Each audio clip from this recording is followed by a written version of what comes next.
un momento en que el cine, que ya había aprendido a hablar y a construir imperios, parecía haberse estancado un poco. Las fórmulas de siempre funcionaban, claro, pero el público ya empezaba a pedir algo más, a necesitar algo diferente.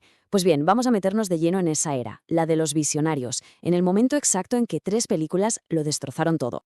Y es que esa es la clave de todo. El público quería sentir un miedo más real, más profundo. Quería viajar a las estrellas de una forma que se sintiera casi palpable. Y, sobre todo, quería que le hicieran preguntas difíciles. Las viejas recetas de Hollywood se estaban quedando cortas, y el escenario, la verdad, estaba más que listo para una auténtica revolución. Aquí se ve el contraste perfectamente. Por un lado, el cine clásico era un lugar seguro, un territorio conocido. Pero lo que estaba a punto de llegar era, bueno, todo lo contrario. Era un cine que asumía riesgos, que no tenía ningún miedo a ser impactante y que de forma totalmente deliberada buscaba romper con todo para crear un lenguaje nuevo desde cero. Y el primer revolucionario fue un maestro al que ya todo el mundo respetaba, el gran Alfred Hitchcock. Pero en 1960, cuando nadie se lo esperaba, decidió hacer algo completamente radical con una película llamada Psicosis. Y con ella, cambió las reglas del juego para siempre. Fijaos en la apuesta de Hitchcock, porque fue en contra de todo. En lugar de un gran presupuesto de Hollywood, usó a su tipo de televisión, algo mucho más modesto. En una época que ya abrazaba el color, él filmó en un blanco y negro crudo, austero. Porque esto no era solo una película de miedo, no, era una inmersión total en el terror psicológico. Una apuesta muy personal y, desde luego, muy arriesgada. Pero es que Hitchcock no se quedó solo en cómo hizo la película, es que cambió la experiencia misma de ir al cine. Por primera vez en la historia, si llegabas tarde, no entrabas, se cerraban las puertas. Y luego, lo más impactante de todo, cogió a su actriz principal, a la gran estrella, y se atrevió a hacer lo que nadie jamás se había atrevido a hacer. Sí, 45 minutos. A los 45 minutos de película, la protagonista muere. Fue una bofetada con la mano abierta a todo el manual de Hollywood. La película te engañaba, te hacía creer que estabas viendo un thriller sobre una mujer que roba dinero y de repente, de forma brutal, ¡zas!, te la cambia por una película de terror. El mensaje era clarísimo. Aquí nadie, absolutamente nadie, estaba a salvo. Venga, pasamos ahora al siguiente visionario. Si Hitchcock nos enseñó que nadie estaba a salvo, Stanley Kubrick, Kubrick nos enseñó a mirar a las estrellas y a hacernos preguntas sobre nuestro lugar en el universo. En 1968 estrenó algo que no era solo ciencia ficción, era un salto cuántico, un antes y un después, a nivel técnico y filosófico. Y esta imagen es que ilustra su genialidad a la perfección.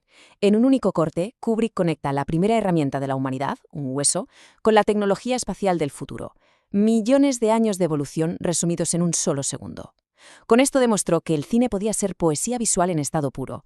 Pero lo alucinante de verdad es cómo lo hizo. Pensemos que no tenía la tecnología de hoy en día, y aún así creó un espacio tan creíble, tan detallado, que durante años corrió la leyenda urbana de que él mismo había filmado el alunizaje de 1969 para la NASA. El nivel de realismo que consiguió era, y sigue siendo, asombroso.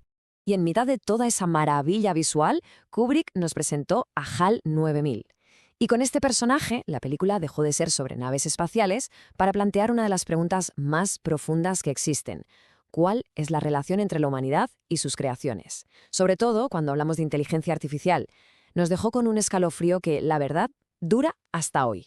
Y para cerrar esta trinidad de titanes, nos vamos a 1972. Allí nos encontramos a un Francis Ford Coppola muy joven y, según dicen, bastante inseguro, que luchaba día sí y día también contra el estudio. De hecho, estuvieron a punto de despedirlo varias veces mientras rodaba la que, ironías de la vida, se convertiría en una de las obras maestras del cine. Esta tabla es increíblemente reveladora. Es la historia de una batalla constante. El estudio quería una peli de gángsters normal y corriente, pero Coppola luchó a muerte por esa fotografía oscura en penumbras de Gordon Willis. Le dijeron que ni se le ocurriera contratar a Marlon Brando, que era un actor acabado, y mucho menos a un desconocido Al Pacino. Coppola tuvo que pelear por cada uno de los elementos que hoy son icónicos. Porque Coppola entendió algo fundamental. Esta no era una simple historia sobre la mafia. Era una reflexión sobre el sueño americano, corrompido. Por primera vez, el público no miraba a los criminales desde fuera, no. Se sentaba a la mesa con ellos, entendía su código de honor, sus lealtades, humanizó a los monstruos y con ello nos obligó a empatizar con la terrible tragedia de Michael Corleone. Si lo vemos todo en conjunto, el logro de estas tres películas va mucho, pero mucho más allá de los premios o de la taquilla. Su impacto fue más hondo. Transformaron el lenguaje del cine para siempre. Y esto lo resume de maravilla. Psicosis nos robó para siempre la sensación de seguridad en una sala de cine. 2001 nos demostró el poder filosófico y poético que podía tener una imagen. Y El Padrino elevó un drama criminal a la categoría de épica familiar, estableciendo un nuevo estándar de oro para contar historias. Al final creo que su mayor legado fue precisamente ese. No solo crearon obras maestras, que lo son, es que reeducaron nuestra mirada. Nos enseñaron un nuevo vocabulario visual, nuevas formas de narrar, nuevas profundidades a las que el cine podía llegar.